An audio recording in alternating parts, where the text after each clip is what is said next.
Hi, welcome to Sofa Sports. We're working on getting a sofa in here. It'll make sense later. Details. But I'm Stacy Cummings, my father. Roger. Yes. So, yeah, we're just going to talk football today. We're going to talk about the movements of the quarterbacks in free agency for the NFL, which is a lot. And still going on. Yes. Yes, we're still waiting to see where some individuals may or may not land. So, yeah, we are in the most up to date as of this morning.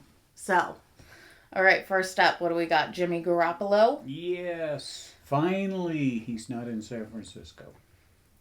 Well, they tried to move him last year. He did okay for us. Like, he brought us very But far. they were going to let him go last year, and then he had the audacity to have shoulder surgery. I think it was shoulder. He had surgery and became a non-trade item because nobody would touch him. Well, yeah, nobody would touch him, and it honestly benefited us so much to have him actually stay because they were all in on Trey Lance. Who lasted 2 games? 2 games. And broke his ankle. His foot or his ankle. He broke something. I thought it was his ankle. Yeah, I'm pretty sure it's his ankle. And so it was a blessing in disguise that we got to keep him. It turned out great for the team last year, up until the point that Garoppolo got hurt. But that is a question, is how long is he going to last? Because even when he was our quarterback for the Niners, he rarely finished an entire season. There was always something. Well, that's a question I asked you. How many quarterbacks made it through a 17-game season last year intact? No, I think we looked it up. There was actually There was several. more than I thought, or several that were 15, 16. They made most of the season. No, yeah. I'm pretty sure that there was a solid number who actually went all 17 games. But yes, so he is going to the Raiders. What did we get? 3 years, 67.5 mil. And a draw for that is their head coach, McDaniels. He actually was with him, not in San Francisco, but in New England. He worked with him there, and so he's very familiar with his playbook, how His he style, calls. what he wants. And he's successful with that, so that is a big draw. But one thing that I was sad about, and I know that Josh Jacobs was pissed about, Garoppolo was pissed about, is right after they signed him, they traded Darren Waller, who is one of the key components to the offense the past couple seasons. Well, and that's that question, what draws someone to another team? Is it coaching? Is it staff? Is it players? Is it balance in this day and age? Is it offensive line that might keep them alive? Well, yeah, I mean, all quarterbacks want a good offensive line if they want to live. Yes, we see too many examples of quarterbacks running for their lives. Yeah. Sometimes week after week. Well, yeah, time in the pocket is a hoped-for thing, I think, for all quarterbacks. It's a luxury these days. Yeah, but I mean, Darren Waller, like, he's always on my fantasy team. Always. Oh, okay. I didn't Like, even he's know a that. good player. He did well for me, specifically last year. And, like, the sad one And with the that... Giants? I know. We'll get into the Giants. It's a different topic. But it's, like, especially, obviously, this doesn't... I don't want to say it doesn't matter, but that's part of being in the league is if you're traded, you go. But he just got married, and his wife plays for the WNBA in Vegas. So, like, to just get married and then be like, oh, I'm moving to New York. Well, and I had shared with Stacy earlier a couple different sources that Darren Waller was upset because the Raider organization released the news of his impending wedding before he wanted it to be known. Well, yeah, you usually don't say that beforehand. And you said Well, especially when they've been asked not to. Well, yeah, and you said they set out, like, the date and the time they were getting married. Oh, yeah, it was a full release. It's good publicity for the team, I guess. But he and his wife, who had quite a backlash, were not appreciative. And then with the trade, I'm sure they're even less appreciative. Yeah. So I have a feeling that there were potentially some words between Waller and The the organization, front of house. whether it was the Like, front office, a coach, that part I don't know. but let's see. So he still has Josh Jacobs. He still has Devontae Adams, which is huge. I think if they had gotten rid of him, that would have been very bad. They have Hunter Renfrow. They brought in Jacoby Myers and Philip Dorsett, who also worked with McDaniels in New England. So they are familiar. And I think it makes a difference, at least time-wise, in trying to redo. The other part, though, you and I were kind of talking this morning that, especially being Las Vegas, that there is probably a line that already exists on how many games Garoppolo will make it through. Well, and what This are year. they going to draft for a backup? Or are they going to try to grab somebody in free agency? Like, we'll touch on it later, but, like, I thought Lamar would have worked really well in Las Vegas with their system. But now that they have Garoppolo, like, when we'll touch on that in a little bit, but, Yeah, like, but- Lamar doesn't want to be a backup, even if it's, No. like, backup until the other one gets injured, which is potentially an inevitability. Well, and I'm seeing hints from different sources that there's some speculation that the Raiders may move up in the draft to grab a quarterback. So, But do you want to go that high for a quarterback who, in this day and age, is thinking if you go, especially high in the first round, you're thinking you're going to start. You're the starting quarterback for that team. It's become that. You and I have certainly talked about this a lot. I'm been around this long enough to remember the old day where a quarterback was brought in out of college. He had 3-4 years to make the adjustment and to be brought in slowly. Well, I And mean, now, literally, if you look at the scenario out there right now, you've got the Carolina Panthers. You've got teams that are drafting a quarterback to start. well, yeah, and I mean, but even look at Herbie, our boy. He was Who not was expected to start. intended- No, there was no plans for him to play that year. Oh, yeah, he was there to sit and to learn and to develop and have a chance to get ready, whatever that is. So, it's another thing you and I have talked about, which kind of is quarterbacks.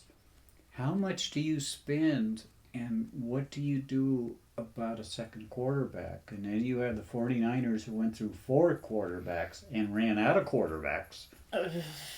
yeah. And prove to the world that you may have the best team in the world on paper, the best offense, best defense, but without a trigger man, you're Well, nothing. You're but I not going to mean- go anywhere. And that's one of our topics is the Niners.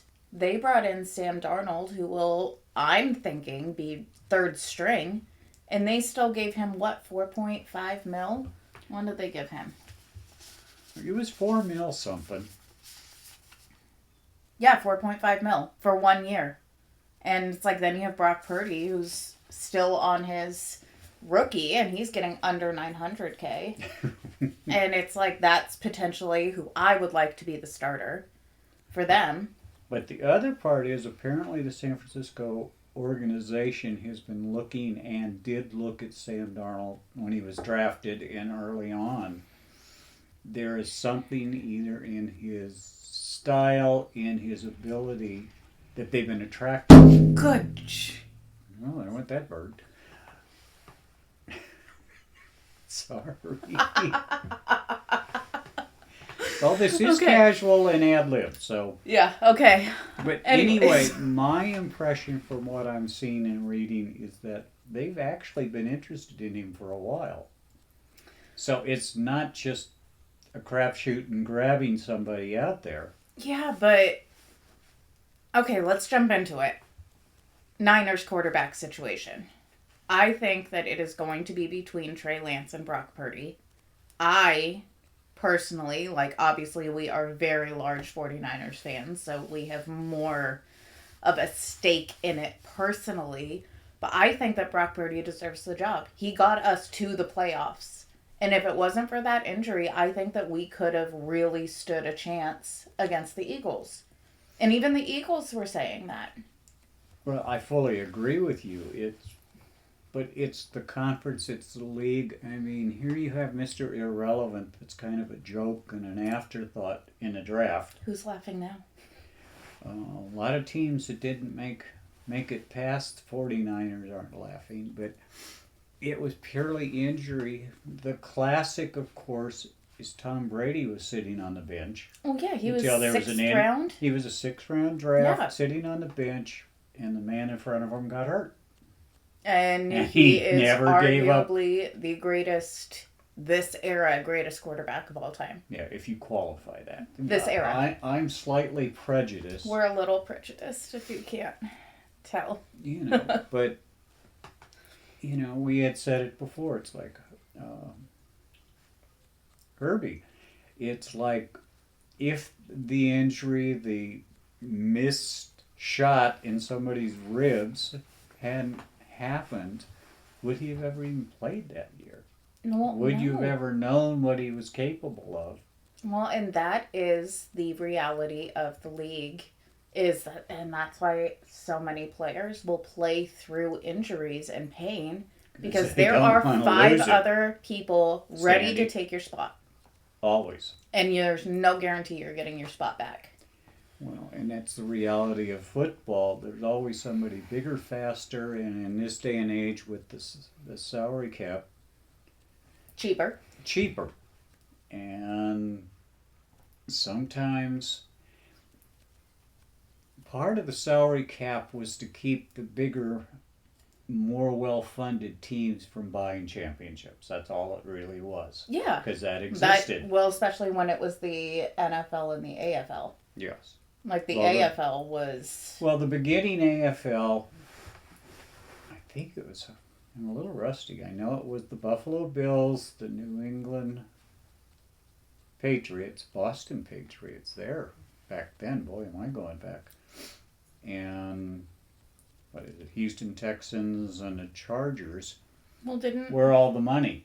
That was Joe Namath, right? Well, Joe Namath was later and came out of Alabama and went to the Jets. Yeah, and that was like they didn't have the money, they didn't have the power, and he was the one who's like, I'm going to win the Super Bowl. Well, he made a decision because if you think about all the attempts at starting new leagues that have taken place over the years, nothing has really grabbed. But the AFL managed to pull enough name players away from the NFL to try to give themselves some legitimacy. Well, yeah, but before that, it was just... Well, the first two Super Bowls, Green Bay killed the Raiders and Kansas City Chiefs. I mean, it was not a contest. And everybody was going, well, we told you so. They're never going to be good enough to compete. Don't take them serious. They're playing with the leftovers that couldn't make it in the NFL. Yeah. And then all of a sudden the Jets beat the Colts.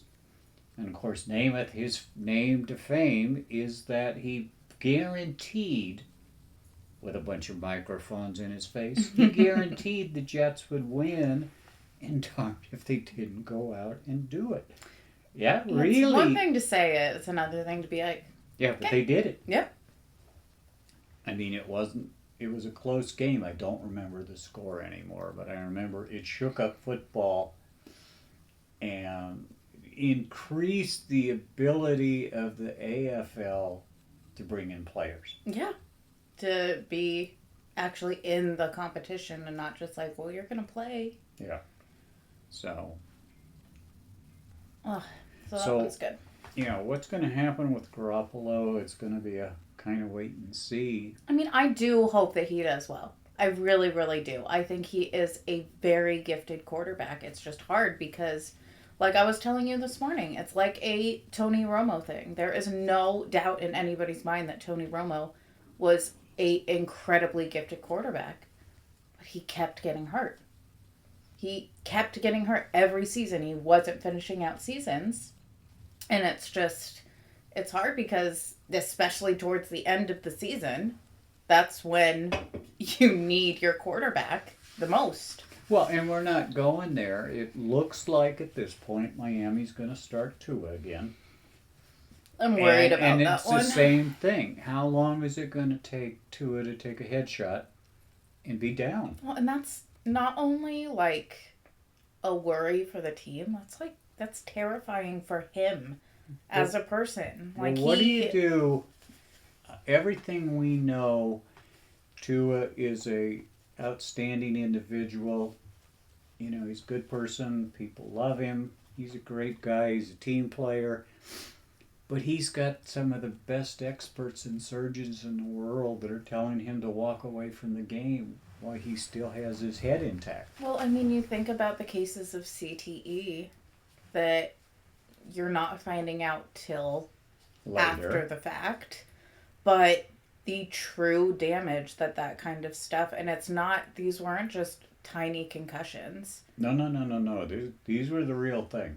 Well, and when his first one happened where his hands were stuck in front of his face, it reminded me of that terrifying one with the Chargers the season prior with Donald Parham Jr. In the end zone. Yeah, and he didn't even get hit. He caught the touchdown. Well, mostly caught the touchdown.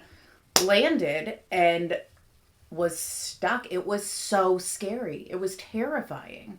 Yeah, well, and I think Tua is being knocked back or hitting the ground. Oh, yeah. It's not like anybody had a helmet to helmet. Well, and that happens a lot with quarterbacks where you're getting thrown backwards and your head whips. That's how they take the hit. And he had them in consecutive weeks, and that's horrifying. And everything I know is they're accumulative. So... Well, especially that close together. Yeah. Like, two at all that bad is worrisome, but that close together... Well, and you're seeing, at least my impression, you're seeing more players backing away from the game because of head injuries. Well, yeah, I don't remember his name, but there was a rookie who played one season and then was like, I'm going to retire. I know who you mean, and I can't think of his name. Oh, yeah. Well, he just simply said the money in my life is... It's not worth the money, and my life is more important. My life is like my intact brain, and being the same person is more important.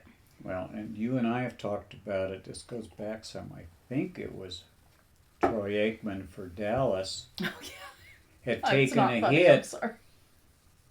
And he played the whole game, and he didn't even remember that he played. But he threw 3 touchdowns, and if won. I remember right. They won the game. No, but in being interviewed, he was like, wait, what? Yeah. Did we win? Is the game over? He had no idea. He was on autopilot, which is a scary thought to think he could be that good and still be in the moment and do what you're trained to do. Yeah, that's talent. But yeah, just complete loss of a whole half of a game. Yeah. So, and the truth is we're seeing, in my mind, we're seeing more of this type of injury. You've got bigger defensive players. You've got faster defensive players. Yeah. You get more momentum when they do get to you. Oh, there's some, but I mean, that's not just now. There were people back then that I would never want to get hit from. Ronnie Lott? Luckily, he very rarely went after quarterbacks, but there aren't many receivers or even tight ends that would want to get hit. Well, In his day, he was considered the hardest hitter in football. Well, yeah. But, okay, padded up or not, I would never want to take a hit from anybody in the league. I'd just stay down forever. Most people anymore, if they ever got hit like that, they just dig a hole and bury him on the spot. Leave me here. Thank you. Yeah, it's a brutal... Well, that's the other thing. We were talking earlier about how many quarterbacks make it through. Just the injury rate in the game anymore, and how many people are playing hurt. Well, Especially and by the end of a regular season, now that they let got alone seven, playoffs. yeah, 17 games. But I mean, like we talked about it, look at the Niners. Like that was so unprecedented. Like I wrote an article about it, but it was like, okay, so we went with Trey Lance. 2 games in, he breaks his ankle, he's out. So then we have Jimmy Garoppolo. He goes in, he gets hurt. So then we What have do you make? 9 games? I can't no, remember. yeah, he did well. I think it was 9.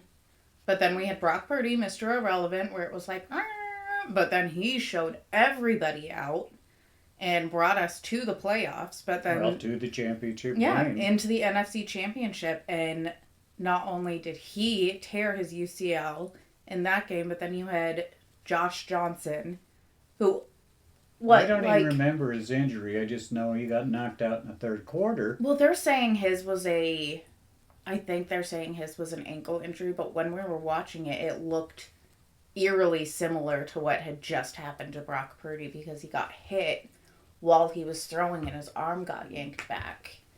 But it's so unprecedented. Where it's like, and in the end of that game, we just had an injured quarterback standing. When's the last game you remember where the team ran out of quarterbacks? Well, yeah, and it's like Jimmy Garoppolo was there on the sideline in street clothes, and it's Well, he wasn't ready to go. sorry. And it's just crazy. Well, I personally would have liked them to at least have tried to put in, like, McCaffrey. McCaffrey threw a touchdown this season. His first game. He threw a touchdown. Like, he can do it. I personally disagreed with, like, we're going to put an injured Purdy in. Putting a quarterback back in who can hand off, but he can't throw. Well, and how easy is it for the defense to read that? Yeah. Like, oh, they can't throw, so let's bring all 11 guys into the box and good luck. Yeah, no, I certainly understood. More like a rugby scrum than an actual play. No, it was brutal. That was a sad game. As a 49er fan, that was a very sad game. Well, and I even think a purist, even the Eagles would have hoped for a better game. No, yeah. I mean, I don't think that's how anybody wants to win. Like, real competitive players, they don't want to win because the other team just got hurt too bad. Yeah. They want to win because they were the better team. You say that. I remember, was it New Orleans that got fined for having bounties on players? Oh, well, that was when you that's going back, but one of the coaches was actually paying money for people to take people out of the games. Yeah, that makes me think of Ndamukong Suh. Like, he's a sweet, lovable guy. Come on. Maybe he is a sweet, lovable guy off of the field. But I remember a story, I think maybe it was in his autobiography or something. Something he said where he was like, in dog piles, I'd just start grabbing fingers, and breaking them. I don't know who they belonged to, whether it was my team or the other team. Well, I remember Dick Butkus, linebacker for the Bears.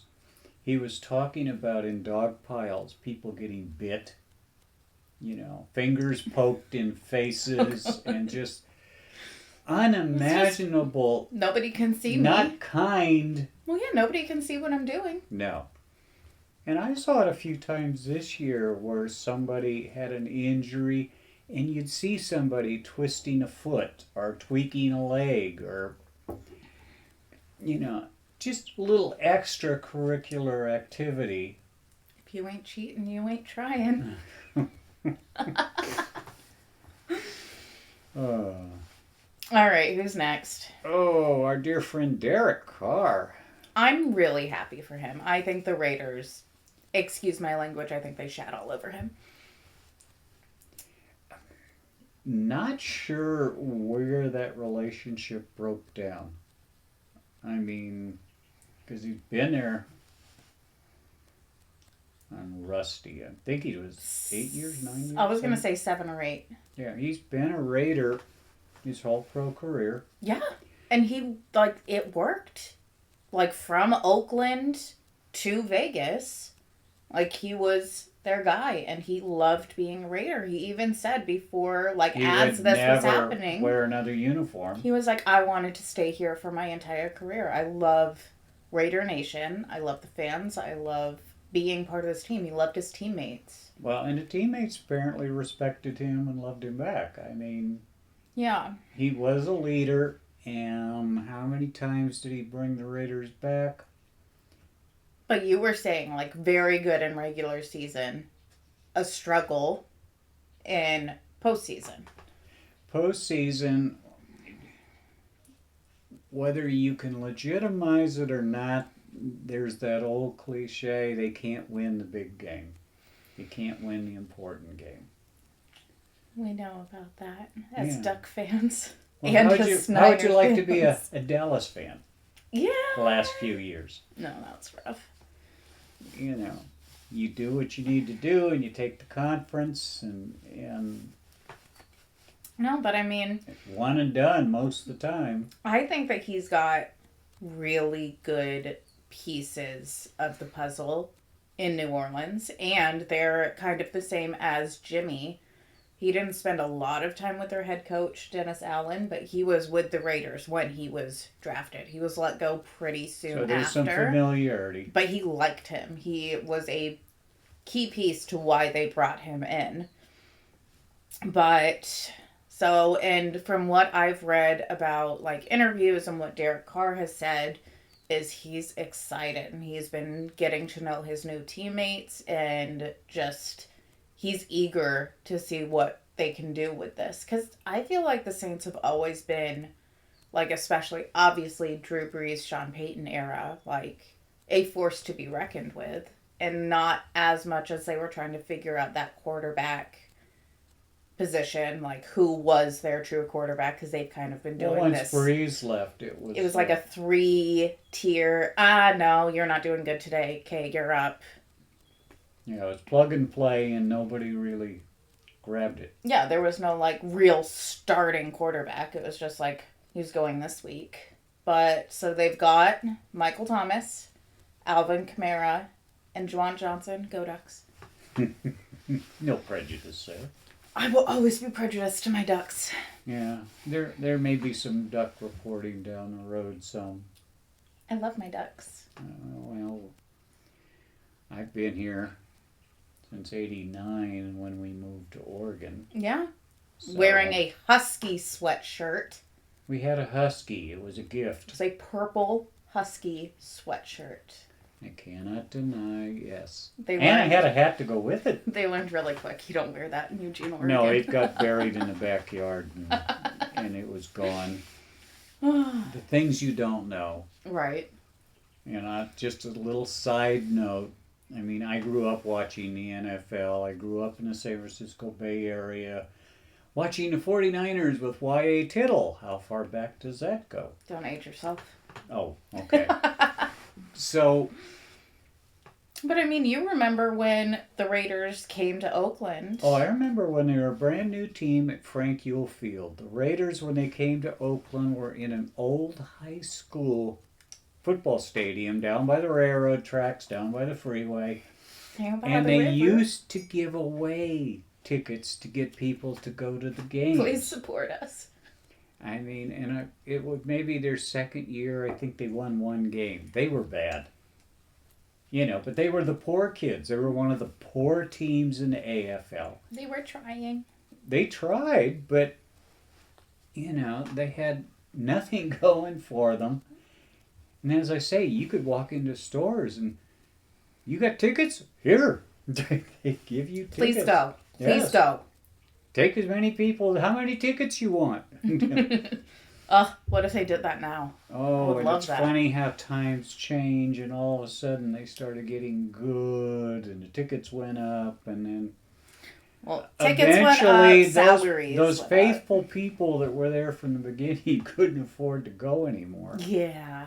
Well, Raider Nation is a wild fan base. They're unique. They weren't quite that way in the beginning. It was just anyone and everyone.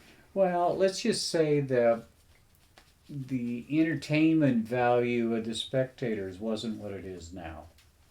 It was just ordinary people sitting in the stands watching their team lose. Yeah, they're more animated Yes. nowadays. Yes. Especially Some of them you would not want to meet in a dark alley in the middle of the night. But, especially in Party City, USA. Oh my goodness. So, and the other truth is Carr has a pretty good history injury-wise. So it will be fun to see what he does with a fresh start. Oh, yeah. No, I'm really excited for this for him. I think it is a very good fit. When it was talked about that he will no longer be with the Raiders, this was one of my top picks of where I wanted him to go. Well, and I don't want to say he's in a weaker division because playing in the AFC West was a nightmare. I mean, Kansas City and the Chargers. Yeah. Denver, not so much right now. Definitely not last season. But, a very tough division. Well, yeah. Yeah. Well, especially... New Orleans is in a much softer, has more opportunity. It's a much more evenly competitive conference. Yes. So there's a lot of hope there. And you happen to love their defense, meaning New Orleans. I do. Well, you got Cam Jordan. Well, I just like him as a person. I think he is just so much fun to listen to, all of his interviews. He's just a really good-hearted, humble guy. And I really like him. And then Tyrann Mathieu. Not exactly a humble guy, but he's good. But he can play the game. He's good. Well, then it's an interesting, for me, every year, we lost our picture, is that? No, we're still recording. Oh, okay, I'm not seeing me, that's a good thing. It makes it, don't do that. Oh, I don't have my watch. Okay, we're fine. Good. You get this mad shuffle of free agency and the draft, and it reminds me of musical chairs, and the music's playing and people are bouncing around trying to get a better mix. And then you got somebody like Baker Mayfield, who's next up on our list. Next up, hold on, I really do want to make sure we're actually still recording. Which I think we are. And I can always edit this out. Yeah, we're still recording. We're fine. Oh no, that's scary. All right, next up, Baker Mayfield. He's covered some ground in a few years. Well, let's see, I wrote it down. Browns to Panthers. Got not only benched, knocked down to third tier quarterback at the Panthers, and rightfully so, was like, it wasn't fit. It please wasn't let me working. go. And then to the Rams, which I was actually really impressed. I know they needed him like very quick, and that is also what was so impressive is he was there, and then 2 days later, I think it was just 2 days, he's on the field playing. No, and he did well. He stood his ground. He was in the games. He did good. And so now he's with the Bucs. It's just a 1-year deal. And they're saying he will be competing with Kyle Trask for the starting role. But I think he's a little disheartened because this is not how he saw his career going. I mean, nobody wants that for their career, to just bounce around. No, and, trying to find not only the teammates, but coaches, a quarterback coach, the offensive coordinator, the head coach. Yeah. That can utilize your gifts, your talents. One of the things, not totally applicable, although I don't consider Baker Mayfield a running quarterback, but no. We were talking earlier that, one of the 4 kids that's on top of the quarterback list in the draft is a pure pocket passer. Mm-hmm. And just how scary is that? Well, yeah. I mean, especially there was that moment, and we saw that when we had Marcus and then Justin, and we are very familiar with that dual threat quarterback for sure. And so, I don't know. I think that, and especially going into Tampa Bay, I think anybody who landed in Tampa Bay has that pressure of like, it's not that he has to fill Tom Brady's shoes, but that was their quarterback. That was their last quarterback. And so that comparison, it's like. But if you think about it, he was a quarterback for 2 years. Yeah, but he brought him and won the Super Bowl his first year. I know, but he's also Tom Brady. But he's not there long. He wasn't a long-term. He hadn't been there forever winning quarterback. No. He is a winning quarterback, obviously. No, and I feel like Mac Jones had the same issue in New England when it was like that was their quarterback and they were almost a shoo-in, kind of like the Chiefs are right now. Like, they're going to the Super Bowl. Will they win? Maybe. But they'll be there. And so I think it's just a difficult position for any quarterback being like, oh, the last quarterback you had was Tom Brady. And he's getting people telling him, well, you're no Tom Brady. And it's like, okay, but many people are not Tom Brady. Yeah, don't tell me what I'm not. Tell me what I am. Why did you and bring let me me in prove here? what I am. And it's like, okay, I'm not Tom Brady. You can say that about almost every quarterback right now. Like, that's a rough comparison. Yeah, talk about setting the bar high. Well, he's the winningest quarterback of all time. Is he actually? Yes. Okay, that's scary. I was very upset when he got 5 and then outdid Joe. But then he kept getting more, and I was like, okay. Well, you got to get lucky sometime. But no. I don't know. We don't have anything on what Baker is making. I think Baker, with everything going on, don't know if it was coaching, don't know what it was with the Panthers. But I can tell you this in just 1 second. I know you can. I don't know what didn't click in Carolina. 8.5 mil. I think he's okay. Yeah, but what was it we just said? Derek Carr just got 150 mil. I don't know how much of that's guaranteed. Okay, so but that's 75. That's 30 some odd mil a year. So his is 1 year up to 8.5 with incentives, etc. And so $4 million is the actual contract that included a 2.9-ish signing bonus. Well, that means one of the reasons he's there is he's a bargain. Which that's like, especially talking about like the old days and like what Joe used to make on his contracts when you're like, oh, that was a bargain. $8 million. Like, well, you know, cause, I want a 1 year contract for $8 million. You weren't born when Joe came out of Notre Dame and San Francisco took him. Everybody was screaming and yelling. He's too small. He has no arm. He's not any good. I dealt with that with Herbie, with Justin. Because I was over in Jersey at NFL Films. That's true. That you're on the other year coast. He was going to get drafted. And the big argument was like between him and Tua. And everybody was just dogging on Justin. Like, Oregon quarterbacks don't do anything. In the pros. And that was the same thing with Marcus. They're too timid. They're too quiet. They're not built to be quarterbacks. They can't demand Justin it. was too nice. He's too sweet. And, it felt so good when he finally got to start. And I just got to smile and be like, Oregon quarterbacks don't do anything? Okay. Look at him now. Well, and people that have played with Herbert have all said there is no problem with this guy leading and being a tiger in the field. No, and just because you're a nice person and like a sweet, gentle person off the field does not mean that you don't have the ability to do that there. Yeah. So, but Baker, that money kind of explains. That's almost a show us deal. What can you do? No, and he will be competing, and I do think that he did very well with the Browns for a while.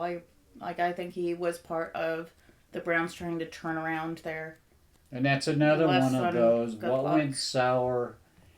Because it's never just a person or a player. Well, no, and I mean. Was it the talent around him? Was it the coach? Was it the offensive coordinator? Well, and a lot of things were said about him and like his maturity and that kind of stuff, but like the Bucks, when they were saying like he was told he would have to compete for the starting job there, like he handled it with the utmost professionalism. It's just Well, I understand. Well, he lucked out getting pulled into the Rams situation and a Oh, better that team. boosted him. It boosted him. It made him more desirable. I think it's given him another legitimate shot. Yeah. So the timing of that for him was great. Yeah. No, I'm excited to see how that goes. Because I do think that he has the talent. I think it's like our dear Marcus needs to find a system that works, that has the puzzle pieces. I said this to you earlier. You can't finish the puzzle if you don't have the pieces. You don't get the big picture if you are missing giant spots on your offense and your defense. Well, and that was something you and I were talking about because we had said something about Joe Montana earlier. Bill Walsh, I read his book, and he was an individual that created a system. Mm-hmm. And he plug and played. He would gladly go out and get a player for 1 year till he could get a better player in that spot. But the system was constant. You could interchange the pieces. Yeah. Which is kind of cruel if you think about these are people. Well, it's hard to have that camaraderie and that faith in your... Like, obviously everyone needs to have faith in themselves if you're at that level. But it's like, if I make a mistake, I could be gone. Yeah, but that's the nature. You said that. We were talking not too long ago. I've heard different numbers over the years. The one I pulled out the other day is the average playing life in the NFL right now is 3.3 years. Yeah. The only one I can relate to, because I've talked to him and I have listened to him several times, is Josh Bidwell, who was the kicker at Oregon. Yeah. He ended up going to Green Bay after he got treated for cancer. He ended up having, I think it was a 10-year career. He went to Green Bay and he ended up with Tampa. Yeah, but kickers have more longevity. They can, but he was saying, I'm the darn kicker, yet they're grafting. I've got spreadsheets. They are pushing me every day. If I have an off day, I'm in the office. Your kicks weren't long enough. Your kicks aren't hanging long enough. Is something wrong? And just that pressure, that... Well, I mean, think about that kid, I think it was with the Bears. I say kid, sorry. That professional man. Athlete, yes. Yes. Who, the double doink. I'm pretty sure it was for the Bears. I think it was. Yeah.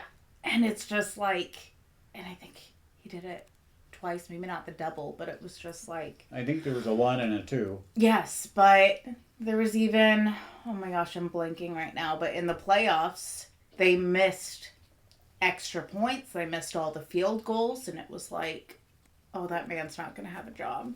Oh, no, he might as well just keep walking through the dressing room and keep on going. Like, that's your job. Especially extra points. Well, and it's what have you done for me lately? And when was your last miss and did it cost us a game? Yes. I mean, there's another carousel. I mean, the one that gets me, because we're 49er fans, is Robbie Gould tells the 49ers he's going to test the market and leaves. Nobody's picked him up. Nobody's picked him up. He's sitting out there. Yeah, I wanted to. And the 49ers have already replaced him. Well, and I'm sorry, but... Hey, if you don't want to be here, that's fine. You know. But don't expect us to sit here and wait. I want to say this as respectful as possible, but, like, you're not Justin Tucker. And many people are not Justin Tucker. Like, Justin Tucker is probably the best kicker that has ever existed. And it's like, if we had Justin Tucker, and Justin Tucker was like, I think I want to leave, you keep that man. Like, you keep that man. You work at it. Yep, currently a free agent. Yeah. That's just a strange little side note, something I saw the other day. 49ers had, it was either 25 or 26 free agents, which is nuts. And at that point, they had managed to hold on to 8. That's the reality of the game, though. I feel like I say this every season where it's like all of this stuff is moving around and it's like, this is going to be such a crazy off season. I'm like, the next season is going to be so weird, but I say it every year. Well, and that's why I brought up that average playing time. The Tom Brady's in the world of football are such an extreme, unique thing to play that long in that game. Well, and I feel like I have to, like, with that number, are we taking into account, like, obviously the Tom Brady's and the Drew Brees and, like, these people who are playing well into their late 30s, early 40s. And then is that also taking into account the people who were, like, technically drafted but didn't really play, maybe lasted a season? Like late 5th, 6th, 7th round. It's like, how do you average that? Like, because then I can understand that, because that was another topic we were trying to discuss, is how many people that are actually drafted will really make a roster. And like, obviously, first, second, third round, like, you have a much higher probability. Yeah, generally the impression I've gotten is most of the supposed experts believe most people that are a first round draft choice are going to make a roster. Yeah. Teams have got so much invested in them and they're bringing in the cream of the crop. Well, you're not going to use your first round draft pick on somebody you're like, meh. If you're 4, 5, 6, and 7, and then you realize,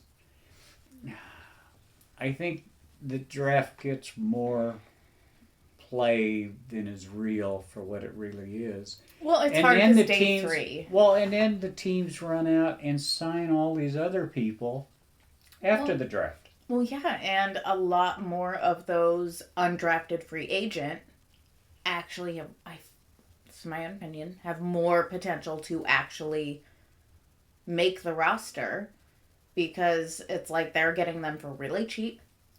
They're undrafted. They're cheap. Bargains. They're ready. They're sought out.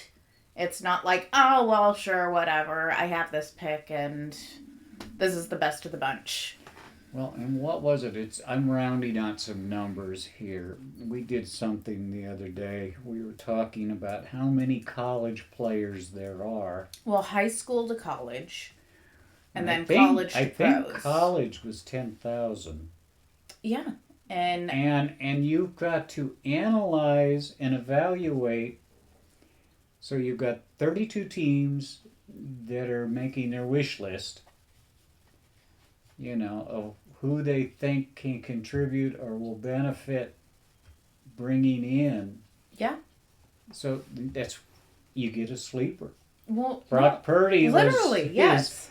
None of the scouts liked him. Nobody thought much of him. Mr. Irrelevant, which is so the fact that he was even on their board, meaning the San Francisco's board.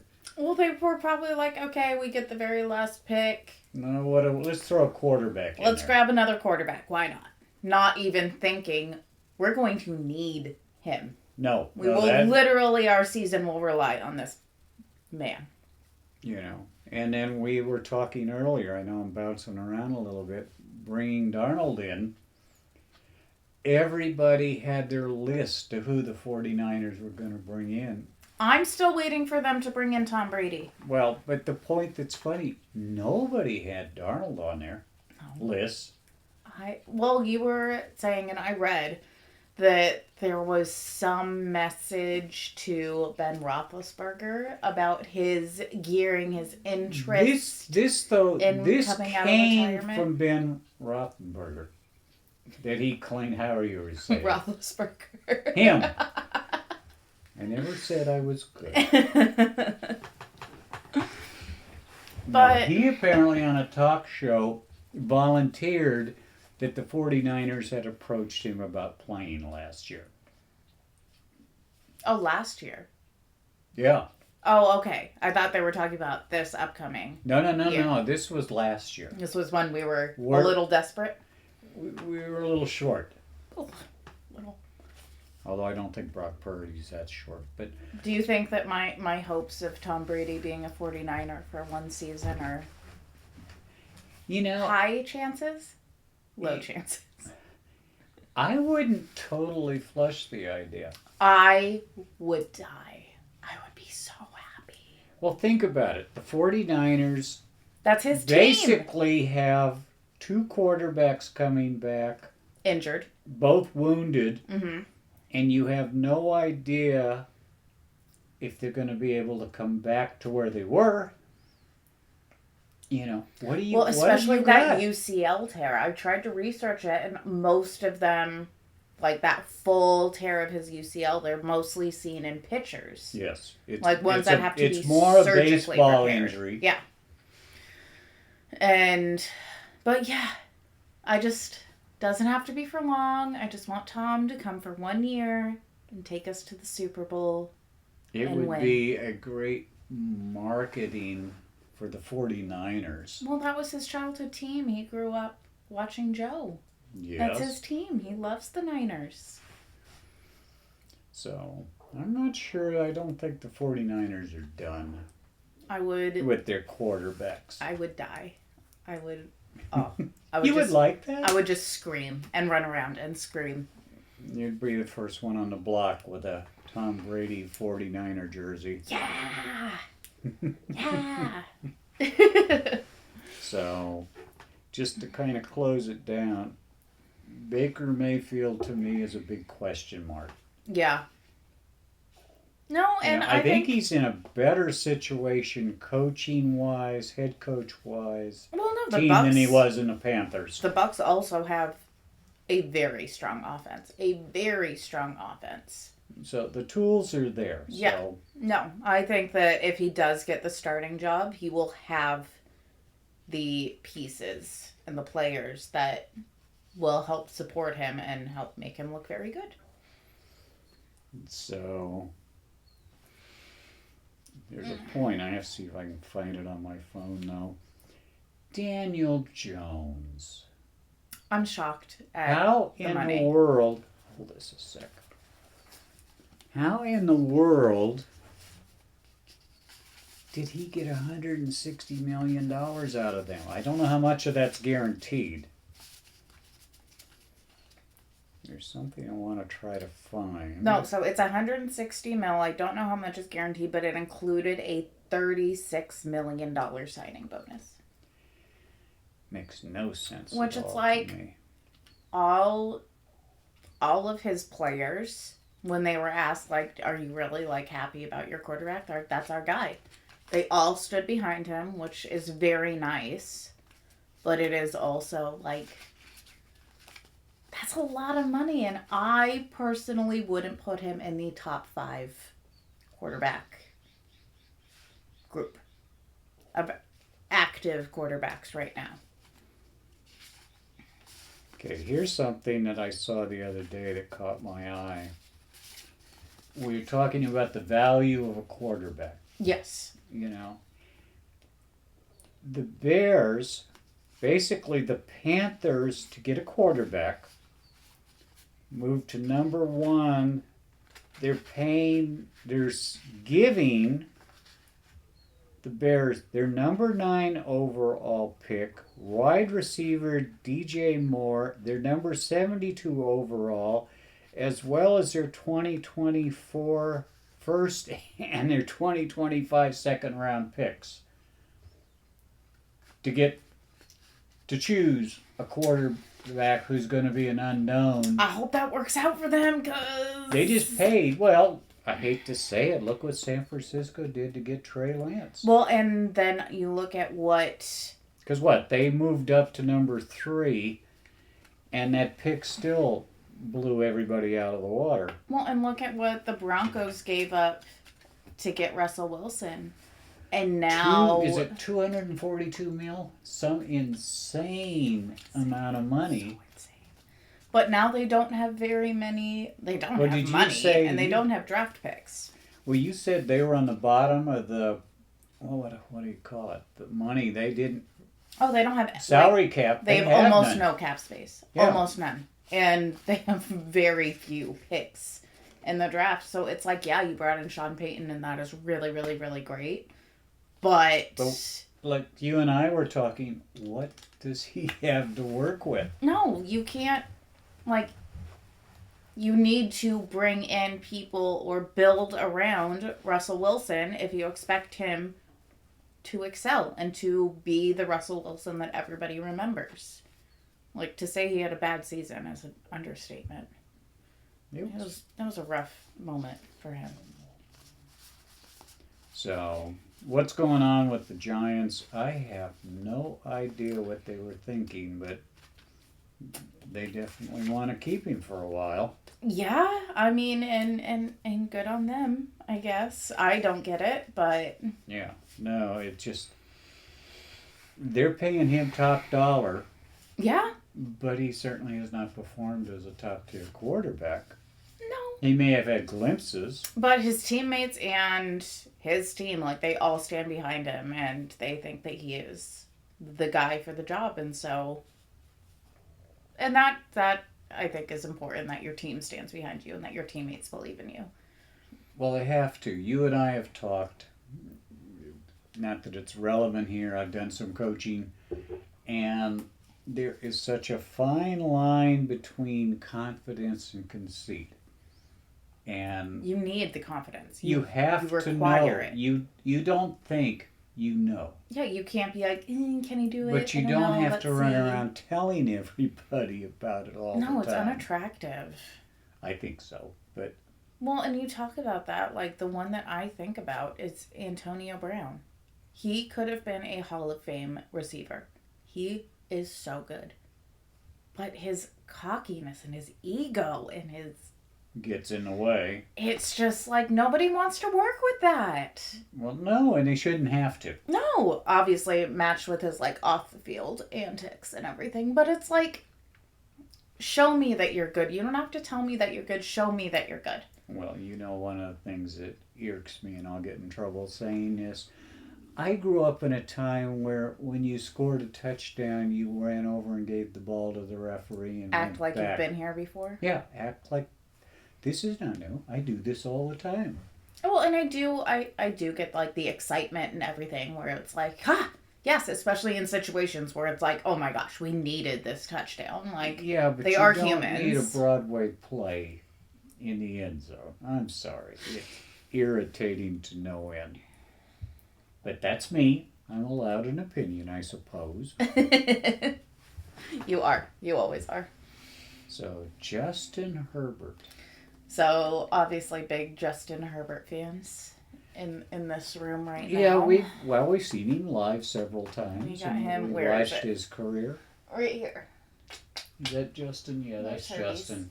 That's his helmet.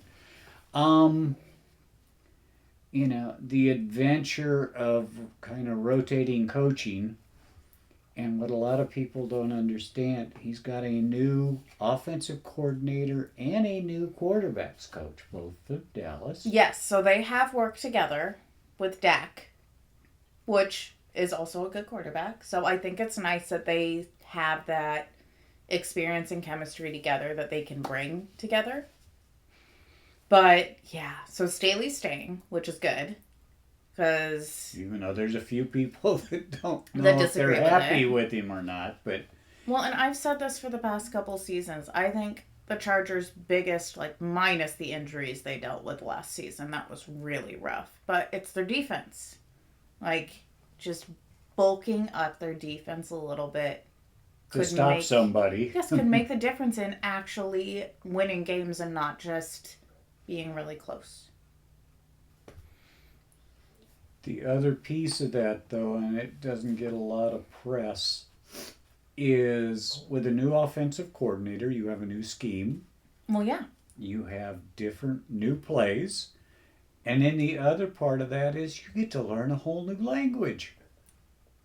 Because different offensive coordinators have their own language for their plays. So I cannot speak on any of the other players, but Justin Herbert's football IQ and just IQ in general, he is one of the smartest guys. Like, he graduated over a 4.0, was getting ready to go to medical school. Like, he is so smart. He is a very intelligent young man. So smart. So I think that he's going to adjust fine. I am just hoping that the rest of the people will adjust. Around him. Yes, will also adjust. You know, because they're looking at, Eckler is looking at leaving, which is one of his major tools. Yeah. And don't know what that's going to mean and if indeed he goes or doesn't go. That's a whole nother thing that we won't get into here. Here's a running back who I think he's going to make $6 million this year. Wants more and says he deserves it. But is anybody going to pay a running back? And once you say that, you can't take it back. You can't, like, and it's hard with the egos being like, I want more. And then when you find out you're not going to get it, like, go back to your team and be like, can I still have the $6 million you were offering? Well, and that's awkward because the reality, like we said with Gould, he's been replaced. Yeah. He's not going back to San Francisco. Well, was there a rumor that Derrick Henry might end up at the Chargers? That was one of the lines that's been played and floated around. I'd like that. They would like that too. I'd like that. I'd really like that. But you and I have talked. Running backs, because of the physicality of the game anymore, are considered a disposable commodity. That's a horrible thing to say about a human really being. Mean. Well, but they are. The money they make has decreased. Mm-hmm. Most teams are carrying maybe 2 or 3 backs that they rotate in situational, and they're a plug-and-play commodity. Well, yeah, there is much more running back by committee. Like, obviously, you have your Derrick Henrys, Christian McCaffreys, where it's like... Yeah, but McCaffrey is as much a receiver as a running back. He's just amazing. Yeah, even... I like him more as a 49er. Well, yes, that move blew so me out of the water. That. It's like, you got who? You got what? How'd you do that? Okay. You know, and even he was a little beat up and dinged up at the end, but still scary. Yeah. No, but he's Christian McCaffrey. No, he is a big, big threat. And we don't have much. Turns out we found out Marcus Mariota went to the Eagles. I'm happy for him. Like, obviously, he's not competing with Jalen Hurts for the starting job. But because we had talked about it a little bit in this, how much do you pay for your next in line? Because you want it to be talented just in case. Well, what kind of insurance, if you want to look at it that way,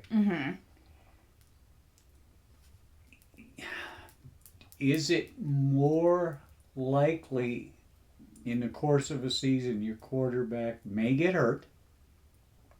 You hope not. I don't want to say more than likely, but like it's a probability. Like it's possible in one play. So where do you put your money, and who do you put next in line? Mm-hmm. You know, we're prejudiced. We're Oregon people, so we've watched Marcus play and grow. Yeah, we got a Marcus helmet, but I'm hiding it. Yeah, it's behind your head. But, you know, I think it's a good fit for him. Obviously, they've got a monster defense and an outstanding offense. Yeah, we experienced that firsthand. Yeah, regrettably, we saw that. Yeah. Well, that was the other part of that equation. We had a team with no quarterback against the best defense in football. You need to protect a run game. There you go. Just stop us there. Thank you. Oh, my goodness. So, no, but I think if, I don't want to say the opportunity comes, but if the necessity is there, hopefully, like, I like Jalen Hurts. I think he is not only a good player, he is an incredible person. So I don't want anything to happen to him. But if he does get hurt, I'm excited for Marcus to be able to use that offense and shine. Because he didn't get to shine in Atlanta. And how much of that was coaching staff again? Was it just not a fit? Well, yeah. I mean, you look at... I was surprised he went to Atlanta. It was a starting job. And it may have been what it was. Yeah. I don't think they paid him that much. Well, it reminds me of Joey Harrington. Mm-hmm. When he got drafted to the Lions. He was a high draft pick. I think he was one. Was he the first? I don't know if he was the first, but he was within the first 2 or 3. Yeah. I mean, he was high. I thought he was... No, 3 is his number. Whatever. But talented, almost won the Heisman. Like, very good quarterback, but he had no offensive line, no receiving core. You're talking about the Detroit Lions. Yes, they took him. And it was like, how is this man supposed to excel and to be able to do what he was doing with us? Without any of the tools to do it. Well, and there is that, I don't know what you do with it. The way the draft is set up, the worst teams get the best players. Yeah. Really. And you know, I know it's done to try to equal out the game and to keep teams competitive and...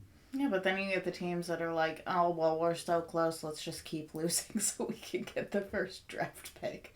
Although it's not going to make a difference because one person's not going to put you over. No. You know, if you think about it, look at college, look at Alabama, Georgia. They don't have to recruit. The kids come to them. They can turn people away. They do turn. Yes. They've got the pick of the litter. Oh, yeah. Every year. Every year. You know, and well, you it's wonder like, do you how want to they play keep for us doing and get a it. ring?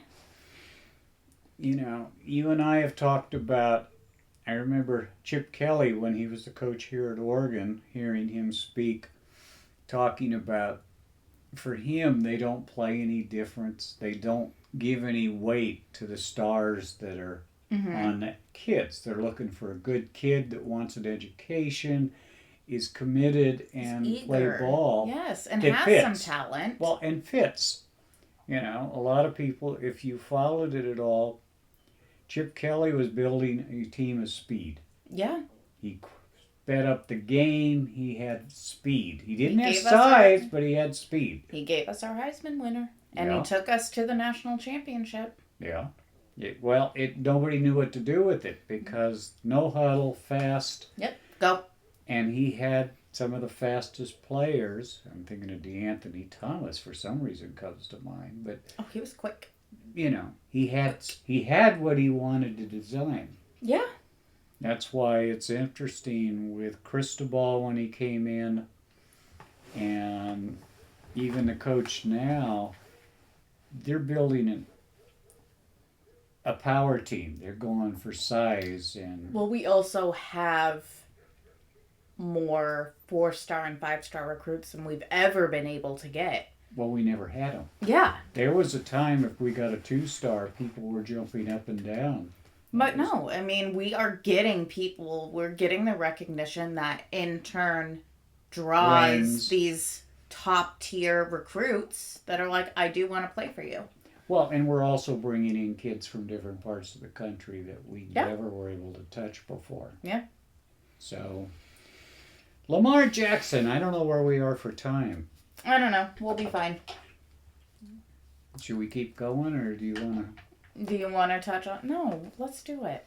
Okay. Let's go for it. Lamar! Oh, poor Lamar. Yeah, poor Lamar. Well, in talking about the value, that's his biggest thing, is he was like, what did he say? Go ahead and take it. What does he say? No, he said, the Ravens are not interested in meeting my value. And so, yeah, he requested a trade on March 2nd, and then he tweeted, and I didn't tell you this part, He tweeted 3 minutes before all the head coaches and execs were all meeting together for like media and everything. So John Harbaugh got on the stand to answer questions, and it's immediately, what do you have to say about what Lamar just tweeted? He was like, I don't know what you're talking about. Oh, nice move. And so he requested a trade on March 2nd, and 5 days later, by March 7th, they had placed the non-exclusive franchise tag on him, which is $32.4 mil. They had done the exclusive, it's $45 mil, but he couldn't talk to any other teams. There would be no possibility of trading him. They would be, because he's under contract, he'd have been locked in for another season. Yeah. At that rate. So. It doesn't sound very bad to me. No. But, I mean, it reminds me of what we had Deshaun Watson, who was like, I don't want to play for you. I will sit out a whole season. Mm-hmm. I will not play for you. If you don't want to trade me, fine. And it's like, but John Harbaugh, yes. I was like, John. You like any Harbaugh. Right? I like Jim. I love Jim. But he wants to keep him. He's hoping that they can figure it out. Like, he wants him to be the leader of his football team. He's working his offense around him. Like, he does value him. It's just, I don't know what happened. And well, part of it, as I think about it, Lamar's a young man. I think for the most part he has been hurt. Not much, but he's taken a few dings. But it goes back to what I said about how much playing time does he have, especially with his style. Yeah. Running around like that, one good hit could take you out. Truthfully. But yeah. And so how much time does he have to make the money he either wants or thinks he deserves? And then, of course, you get into this whole thing of guaranteed money. Yeah. Because the other part that I didn't realize is the way the league is set up. Any guaranteed money has to actually exist. It has to be sitting in an account. You can't guarantee something. Yeah. That you're like, we'll figure it out. So it's not like they can make a promise and figure, well, the next 3 years, this will be our gate. This is what we'll make. We can afford to pay this every year. And I feel like the Ravens they are a better contender than some of the other possibilities. That's what's so hard is now that it has gotten so far down the line and free agency quarterbacks are going, the options for him where he would land.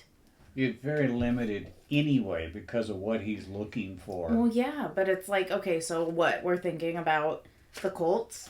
Well, who can afford him? I don't want Lamar to go to the Colts. I don't think Lamar, like, maybe if they paid him enough. But, like, the Commanders, there was a rumor that the Lions wanted him, and they immediately shut that down. We're like, we have our quarterback. But then there's the rumor that he went to Robert Kraft. Do you remember off the top of your head that the rumor, and I told you this morning, I forget who it was an entertainer or somebody who apparently knows Lamar, went directly to Robert Kraft and said Lamar wants to go to New England. And what Lamar responded said that's up to Belichick. Yeah, but they're not going to take out Mac Jones. Yeah, like, what do you that do would you trade Lamar Jackson, though, for Mac Jones? Yeah, but that's just a big middle finger to Mac Jones. I know, but that's the game. Big middle finger to Mac Jones. And look what the Patriots have done the last couple of years. They haven't. No. I mean, especially for a team that is more accustomed to being in the postseason and winning and being competitive and truthfully going to the Super Bowl. Yeah. So that could be interesting if they'd be like, I'll give you mine, you give me yours. Yeah. But the big thing, especially with the salary cap, and what he's looking for, I understand his thinking. Yeah. I mean, he says, I gotta think about me and my family. Well, and he's watching Daniel Jones get $160 million. Yeah, $40 million a year for Dan Jones. Boy, what does that say? And he's probably like, I've proved myself more than he has. Well, is he a better quarterback at this point than Daniel Jones? I'm sorry, but Yeah. we won't go there. So that is something that we will be Continuing definitely to keeping watch. up on. As is our final topic. Oh, Your favorite. it's not that he's not my favorite. I have an issue. We had said something earlier, It's Aaron Rodgers, P.S. which seems of an individual being a prima donna.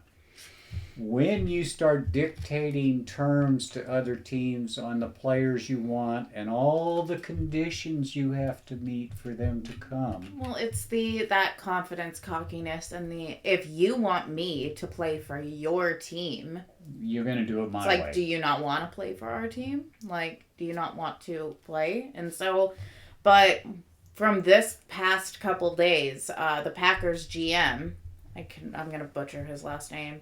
We'll call him Brian G. That's safe. He tried to contact him in the offseason, like many, many, many times to try and be like, okay, what does this look like moving forward? What are we going to do? Like, what is your future with the Packers look like? And he ignored him. And well, his phone must have been in a dark place.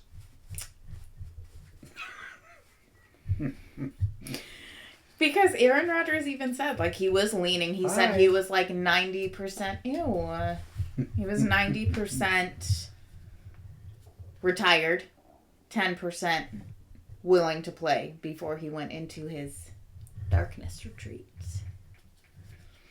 And so I think it's clear that Rodgers mostly, I think, wants to go to the Jets. It's very clear that the Jets want him.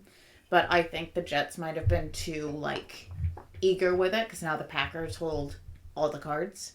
Mm-hmm. And they're like, okay, how bad do you really want him? And I think the biggest thing is the Jets want in the contract, like, a safety valve Safety in a net. way. Yes, where it's was. like, in case Rodgers comes and he only plays one season, then it's like, I'm done.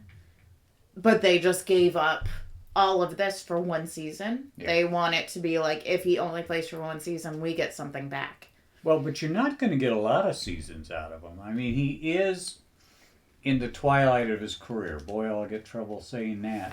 But, because the other thing I understood is the hang-up, one of the hang-ups is the Green Bay wanted New York Jets first-round pick, which is a 13 if I remember right. But now Green Bay's coming back and saying no. So I don't know where the truth is in that somewhere. Well, and Saleh with the Jets, he is like, we want him, but we were in no rush at all, which is actually kind of smart because if they put it off until after the draft, they don't have to give up any 2023 draft picks because it's going to be done. That's true. You don't have them to give up. You're like, oh, yeah, we would have, but it's over now, so... Well, and it's interesting because under the way it's looking right now, nobody's in a hurry for this to happen. I would laugh really hard if after all of this, he's like, I'm just going to retire. It's an option. It's very much an option. Well, and how much are you going to invest in a player who can walk away anytime? Yeah, that is literally like, and I'm sorry, he is not Tom Brady. It's not like, oh, Tom Brady's coming back from retirement. Okay, grab him. Like, yes, come back. And I mean, even Tom Brady being as good as he is, like, I know you have some things you're not, like, the biggest fan of, but I think he is an actual, like, good human being. He's an amazing father. Like, he is a very good person.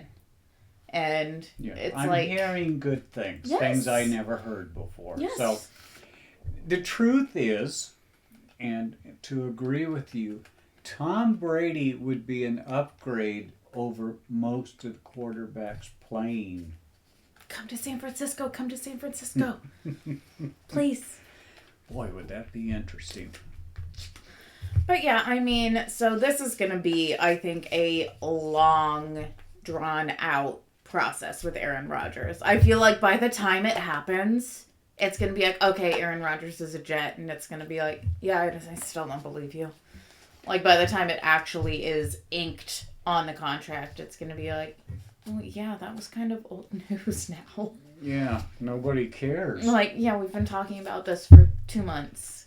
Well, and, to a certain degree, a lot of this stuff is make news. I don't know what else I'd call it.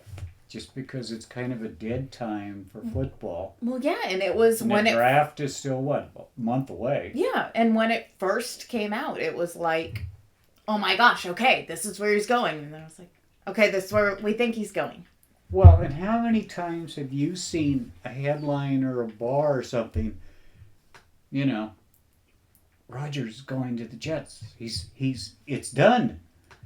And you're going, No, it's not. No, I don't think so. Like, no, I would have heard about it if it was actually done and not just on this random headline that just popped up. Like, it would be everywhere. So. I know we're almost done. A little footnote I have to laugh about. On Lamar Jackson, the one thing I didn't throw in there is this idiocy the other day that some individual is contacting teams as Lamar's agent. Right. To negotiate. I wonder. Lamar doesn't have an agent. No, very publicly does not have an agent. And the NFL was having to send out these alert notices. This guy is not a licensed, recognized Please agent. don't give him any money. Yeah, don't negotiate. No. Please don't give him money. He's not legit. And whoever took this upon themselves to help Lamar out and do this. Yeah. Nice of you, but no. So thoughtful. All right. So, I think we've covered some ground. As Yeah. I say, we like to bounce stuff around.